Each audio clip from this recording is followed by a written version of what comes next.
What is up, guys? Welcome back to another episode of Too Many Frames. I hope you had a good week since the last time that I saw you. I know for me personally, I am struggling a little bit, but that's okay. We'll get through it, and I hope that you guys, if you are struggling, you also get through whatever you guys are going through. Without further ado, let's go ahead and just jump right into it. So for the first topic that I wanted to talk about, I wanted to go ahead and dive into what was shown at the Xbox Direct. I'm not going to go through every single thing here. There's only a few things that I really cared about. They actually showed off a decent amount of games here. I mean, it was only 4, but it was 4 high quality games, which is a little bit more than what Sony could say for any games that they have coming out soon. But without trying to throw shade, I am very excited to go ahead and see how these games perform. We have Doom: The Dark Ages, South of Midnight, Clair Obscur Expedition 33, and the very long-awaited Ninja Gaiden 4, and also Ninja Gaiden 2, but we're not gonna talk about it. For Xbox, for the Direct, even though it was much smaller, they didn't have like a bunch of filler games that were there just to, extend the amount of time that people were watching it. They had a lot of good high quality stuff, and that's probably what they needed, honestly. I think that condensing your Direct to what people knew was going to show up, and then also having one surprise was a pretty good idea, honestly. But I'm a little bit more interested to talk about Doom: Dark Ages and Ninja Gaiden. So for Doom: Dark Ages, the only thing I really want to talk about, I mean, it's Doom. I mean, it looks really fucking cool, obviously. Like we've heard about it before, but we actually got to see a lot more gameplay this time. And they made it a note to even bring up that we're not going to be having any multiplayer in this game, which to me, not bad. I know some people are going to be like, damn, like not the only reason they played Doom 4 was multiplayer, but they said they're going to scale back on the multiplayer so that way that the single player experience can have a lot more things to do in it. And I get that. I feel like, yeah, you start off with single player, make those single player mechanics and gameplay stuff like a lot more enjoyable, and then you come back maybe in a different game and put more multiplayer stuff there. But for a game as big as Doom, like in terms of like the amount of monsters and enemies that showed up, I'm surprised it wasn't a single player only game already. I thought that they would have kind of scaled it down in that direction, but I understand why they would make this decision in order to continue to enhance the gameplay for the series moving forward. And also, of course, we got a new Ninja Gaiden game, which I'm extremely excited for. Ninja Gaiden 4. I can't wait. I never, this is gonna sound crazy. I know I'm super excited, but I've never touched a Ninja Gaiden game, but I have played Dead or Alive, which, but that doesn't say anything about me. I promise. That doesn't say anything about me. I just think, the games are good. The Dead or Alive games are fun. But anyways, with that being the case, I'm very excited to see how this game is going to play. Action, like, look, the animations look incredible. The new character looks very, very cool. He gives me like more of like a Raiden vibe from Metal Gear Solid. And I think that this is going to be like a really dope game. It's being ran on Unreal Engine 5. And it's coming out later this year in fall. And not just that, we also are getting Ninja Gaiden 2 Black. Well, we already got it. It shadow dropped the same day that the Direct was out. So if you are in a Ninja Gaiden fix, or if you are interested in trying it out, you can go ahead and just get it on Game Pass. This is not an ad, I'm just saying, like straight up. You will be able to play Ninja Gaiden Black, or Ninja Gaiden 2 Black, on the Game Pass for free right now if you have it. I also wanted to talk about how Xbox, like how they're trying to move in the future for their console. Well, not just their console, but just like their whole game plan for their games in general, because it seems like they're trying to put a lot more games on other consoles. Phil Spencer even said in an interview, keeping their games locked onto one system isn't something that they see themselves doing from now on. And to me, that kind of sounds a little bit like they want to push more games because their games aren't really selling as well on their console, just due to the fact that more people have a PlayStation or a Switch rather than an Xbox. So it would make more sense monetarily for them to have those games on other consoles. Like I said, it makes sense. It's not, I'm not trying to knock them for that decision. I get it. My only issue is that with them not locking their games to their consoles, will that mean that we will not see Xbox in the next 10 years being its like own console and they just become a publisher slash developer only? Time will tell, honestly. That's where my headspace is at, though. I'm thinking that, if they continue moving like this, that could, not saying it will, but it could mean that they think that in the future, making a console might just cost too much money, and other people are making the consoles in general, and they might kind of like bow out of the, console, war race thing. I mean, even though the console war slash console race hasn't really been a thing that they've been participating in for a long time, but I could definitely see them being like, let's scale back, let's put our games everywhere. The only console that really has games locked to one thing is Nintendo anyway. Sony has been putting their games on PC for like the past like 3-4 years. So I feel like console exclusivity and the console wars things are pretty much over, honestly. But with that being said, though, he did say that he wanted to go ahead and put a lot of support into the Nintendo Switch 2 as well. So once the Switch 2 comes out, I'm expecting a bunch of games from Microsoft, probably like, you know, Halo or, you know, more Doom games dropping on the Switch. I feel like Xbox is doing a really good job with their Direct that they just recently did. So I'm hoping to see how good they do for the rest of this year. A new pack coming out later this month, so that's pretty cool. We're gonna be eating for sure, and we'll probably be getting some news about that relatively soon. With my luck, once this video gets uploaded, we're gonna be getting a trailer like almost immediately, so nice. All right, I was wrong. I was wrong. Thank you, Nintendo. Thank you for not coming in and just uploading the video for the new Pokemon TCG Pocket Pack right after I uploaded my episode of Too Many Frames. I appreciate you. Thank you for that. Thank you for waiting. Thank you. Now, when this video goes up, trading will already have been out or will be coming out within the next couple hours. And then in the next day, we will be getting the new expansion pack for Pokemon TCG Pocket. So this pack is going to focus on Sinnoh, with Dialga and Palkia being the main Pokemon cards on the cover to pull for. It looks like they're going to be having a immersive art, more than likely. I mean, usually the Pokemon that are on the cover usually gets the immersive art, even though Mew didn't have one, so maybe not Dialga and Palkia, but I'm hoping that they do. I hope that at least one of them does, and hopefully we get a few other secret cards like Giratina and other things like that. With that being said, though, there's a lot of new cards that are going to be able to be pulled from these packs. That meta is going to change drastically with the inclusion of Pokemon tools.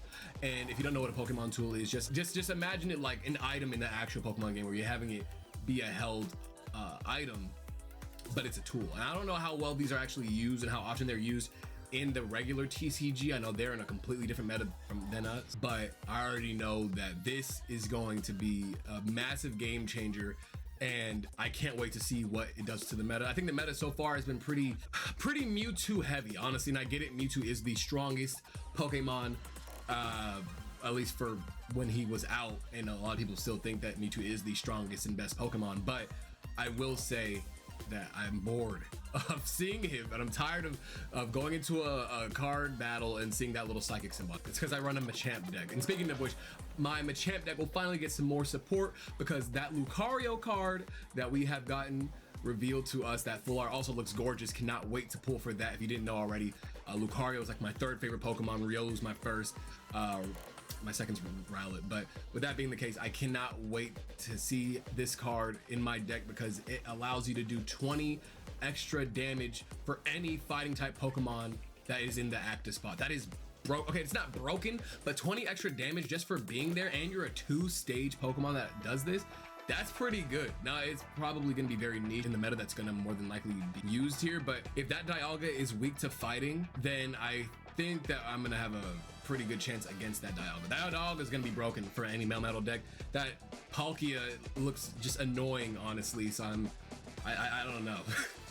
I don't know. We're gonna see. I'm very excited. I might do some pulls for the channel. I might go ahead and record some shit so that y'all can go ahead and see what I get, maybe. But with that being said, in other news, we're going to be getting some Spider-Man stuff very, very soon. I think in the next couple days, we will be seeing brand new Disney Plus show, Your Friendly Neighborhood Spider-Man, which has gotten its fair share of criticism on the internet, like the last couple trailers that we've seen for it.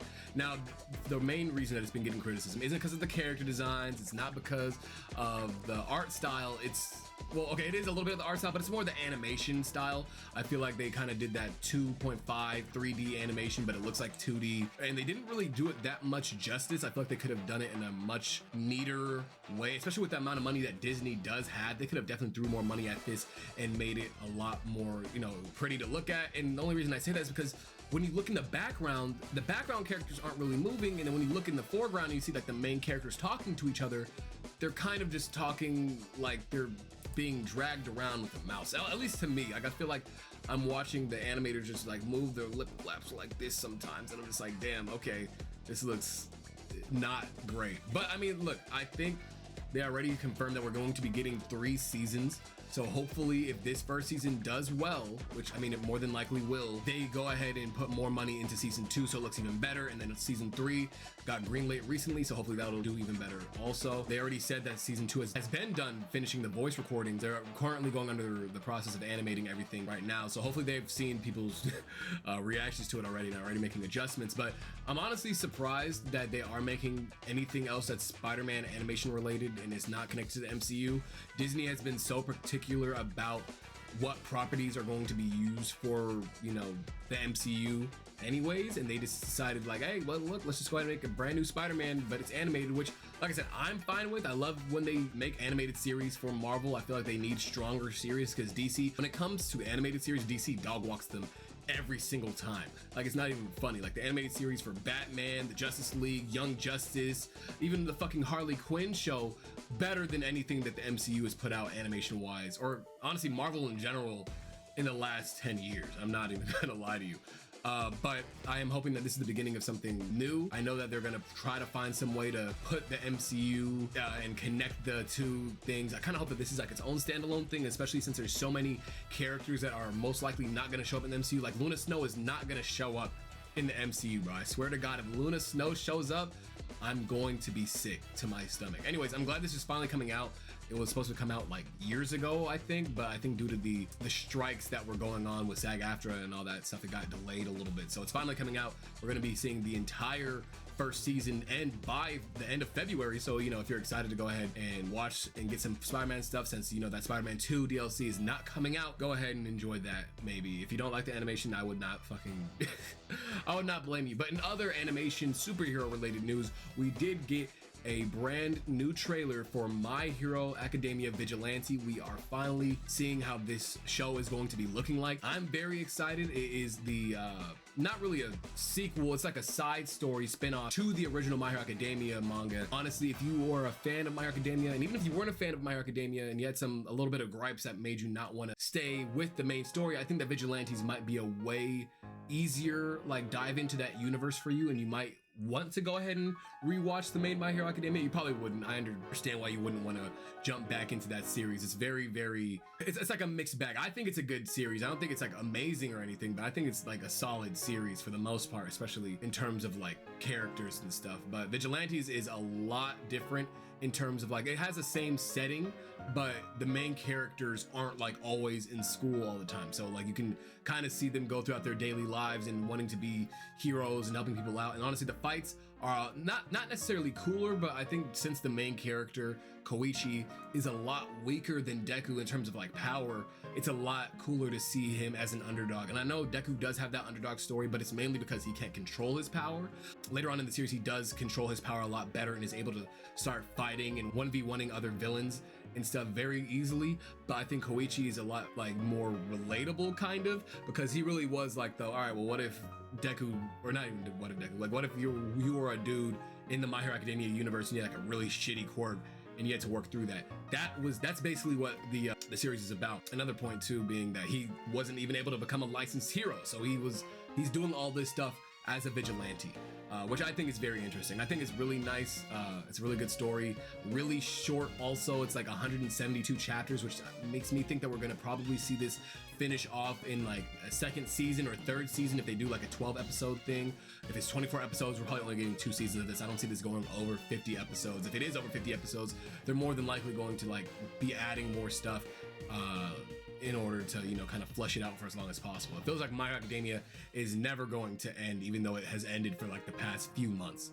But in terms of another anime series that did end, I did want to go ahead and talk about Undead Unluck finally ending yesterday as of recording this. Very surprising that it ended the way it did. Not surprising. I feel like if you don't know what Undead Unluck is, it is a manga on Shonen Jump. It's about a girl who, she's touched by anybody, gives them a stroke of bad luck, and that could go from either a rock falling on them or a fucking missile falling out of the sky and killing them straight up. It's very fun. I think it's like a nice little change of pace from your usual shonen manga. They got like comedy, they have romance, they have action, all types of stuff that I like. I feel like if you can wrap all 3 of those genres into one anime, it makes me like it a lot more. I feel like if you can't have like a good story without a little bit of romance at least, you know. But with that being said, though, I'm very excited to go ahead and see how the anime continues this and finishes this series off. It was a very good series, beginning to end. I did take a break a little bit, so when they said that it ended yesterday, I was like, oh shit, I gotta catch up. At like 30 chapters I had to read, so I read all of them, and I was like, all right, this is good. I liked it. They did a good job. Although I will say, it did feel like the ending was a tad bit rushed, a little bit. I think they have like a good in-universe explanation for why the ending feels a little bit rushed. Not to spoil anything for you guys, but it is very good, very good. I will say, if I had to rate it, I'd probably give it like a 3.5 out of 5, which is still good. Or out of a 10, it's probably like a 7.5 or an 8 out of 10 series. I enjoyed it from beginning to end. So I hope that if you guys wanted to go ahead and read a manga about somebody that is unkillable and somebody that can kill people with their terrible luck, I'll go ahead and give this series a shot. And that's gonna be the end for today's episode. I know, yeah, very short in comparison to the last one. With that being the case, I hope you guys go ahead and enjoy your week. I'll see you again next week. If there's any crazy news to talk about, I'll see you that Monday. And I hope you guys have a great rest of your day, and I'll see you guys next time.